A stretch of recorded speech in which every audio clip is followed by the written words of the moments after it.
यदि गाय घर में पाली जाए या गौशाला खोली जाए और गौओं की सेवा की जाए, जिनके पास अर्थ है, भाव है, भगवान स्वयं श्री कृष्णचंद्र जी ने गौ सेवा स्वीकार की, गौ में चराई।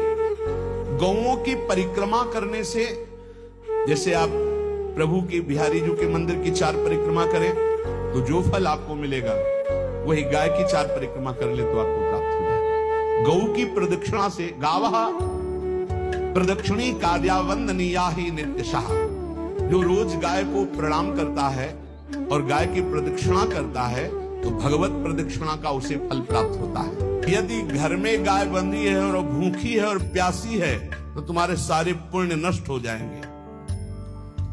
गाय के गोबर से जहां लेपा जाता है वहां जिस देवता का आवाहन करोगे वही देवता आकर विराजमान हो जाएगा।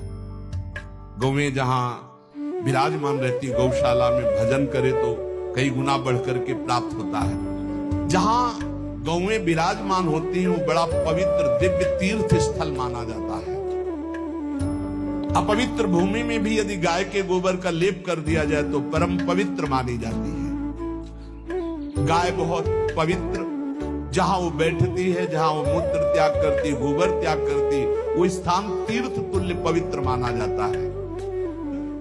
कितना भी बड़ा पापी हो, अगर पंचगव्य पिलाया जाए तो वो वैदिक मंत्रों को स्वीकार करने लायक हो जाता है, पवित्र हो जाता है।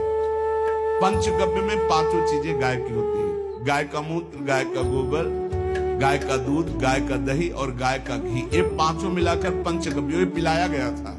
पहली बार जब वैदिक मंत्र दिया गया था तो पंचगव्य बनवाया था गुरुदेव भगवान ने सन्यास, और वो पिलाया था। ये पंचगव्य पिलाने से अपवित्रता का नाश होकर पवित्रता का संचार होता है। अपने आहार से 1 रोटी निकालकर गाय को देता है और स्वयं 3 रोटी भले पाले, 1 रोटी गाय को दे दी तो बोले उसकी दुर्गति नहीं होगी, अर्थात उसके अंदर भाव बढ़ता चला जाएगा, वो भगवान की भक्ति में।